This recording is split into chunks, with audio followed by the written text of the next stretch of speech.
जब उन्होंने स्वधर्म कहा, स्व का मतलब है हम, खुद, धर्म का मतलब है नियम, तो आत्म के नियम, वो आत्म के नियमों की बात कर रहे हैं। आत्म का स्वभाव क्या है, ये कैसे काम करता है, आपको इसके साथ क्या करना चाहिए। जैसे भौतिक के नियम हैं, वैसे ही आत्म के भी नियम हैं। वो कह रहे हैं आपको आत्म के नियमों से जीना चाहिए, न कि भौतिक नियमों से। अगर आप भौतिक नियमों से जीते हैं तो ये होगा, आज हम दोस्त हैं, कल कुछ होगा और हम लड़ने लगेंगे। हाँ या ना? हाँ, आप वहां बैठे हैं, मैं यहां बैठा हूं, हम अच्छे हैं। अगर आप यहां बैठने की कोशिश करते हैं तो लड़ाई होगी। हाँ या ना? क्या ऐसा दुनिया के सबसे करीबी रिश्तों में भी नहीं हो रहा है? न केवल दो राष्ट्रों के बीच, समुदायों के बीच, समाजों के बीच, क्या ये पति पत्नी, पिता और बेटे, माँ और बच्चे के बीच नहीं हो रहा है? क्या ऐसा नहीं हो रहा है? हाँ या ना?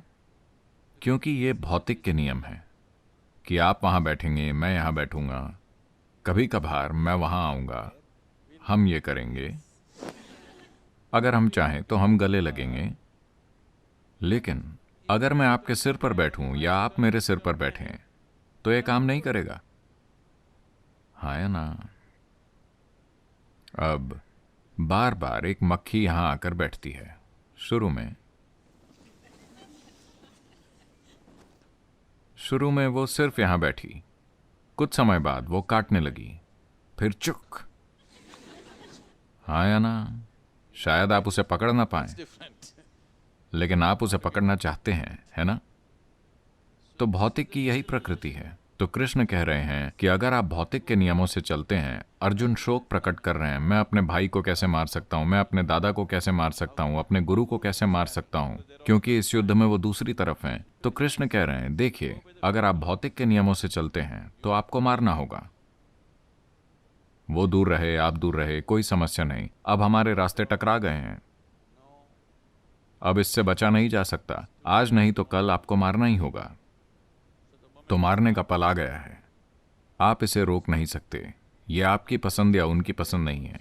यही भौतिकता का तरीका है। भौतिकता में सीमाएं होती हैं। अगर सीमाएं पार हो जाती हैं तो, आया ना? हर किसी के लिए, इस दुनिया में हर किसी के लिए आपकी एक सीमा है। हाँ, आपका दुश्मन यानी सीमा वहां है, अगर वो उसे पार करता है तो परेशानी होगी। आपका पड़ोसी यानी सीमा वहां है, अगर वो उसे पार करता है तो परेशानी होगी। आपका दोस्त यानी सीमा यहां है, अगर वो उसे पार करता है तो परेशानी होगी। आपके पति या पत्नी यानी सीमा यहां है, लेकिन अगर वो उसे पार करते हैं तो परेशानी होगी। आपका बच्चा यानी सीमा यहां है, लेकिन अगर वो उसे पार करता है तो परेशानी होगी। हाँ या ना? तो हर किसी के लिए एक सीमा है कि नहीं? चाहे वो आपको जितने भी प्रिय हों, क्या एक सीमा नहीं है? एक सीमा है या नहीं? एक सीमा है ना? अगर हम सीमा बनाए रखते हैं, येलो लाइन को देखिए। अगर आप सीमा को बनाए रखते हैं तो भौतिक दुनिया में चीजें काम करती हैं। अगर आप सीमा पार करते हैं, अगर सीमा का कोई भी उल्लंघन होता है तो हिंसा की शुरुआत हो चुकी है ना? हिंसा की ओर पहला कदम उठ गया है। शुरू में ये शब्दों में होगी, फिर थोड़ी धक्का मुक्की और फिर मारकाट। ये मत सोचिए कि नहीं नहीं, मैं ऐसा नहीं करूंगा, आप भी ऐसा करेंगे। यही भौतिकता का तरीका है। तो कृष्ण कह रहे हैं कि अगर आप ये नहीं चाहते, अगर आप इस मारकाट के साथ संघर्ष कर रहे हैं, तो आप अपने स्वधर्म का पालन कीजिए, आत्म का मार्ग, जहां कोई सीमा नहीं होती। आप यहां बैठकर हर जगह हो सकते हैं, आप यहां बैठकर कहीं नहीं हो सकते हैं। इसमें कोई भी सीमा पार नहीं करता। जब आप यहां बैठते हैं और आप किसी की सीमा पार नहीं कर सकते, कोई आपकी सीमा पार नहीं कर सकता, अगर आप इसका अनुभव करते हैं तो मुझे आपको लड़ने के लिए कहने की जरूरत नहीं है। लेकिन आप भौतिकता के नियमों से जीते हैं और आप लड़ाई से बचने की कोशिश करते हैं तो कोई फायदा नहीं है। वैसे भी आपको लड़ना ही होगा। तो इसका पालन कैसे करें? आपको अंदर की ओर मुड़ना होगा। अगर आप भौतिकता के तरीके से जीते हैं तो टकराव बस एक कदम दूर है कि नहीं? हाँ या ना? किसी के साथ टकराना सिर्फ एक कदम दूर है, हमेशा।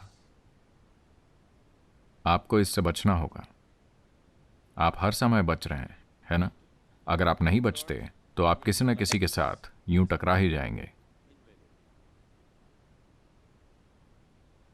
तो यही स्वधर्म है।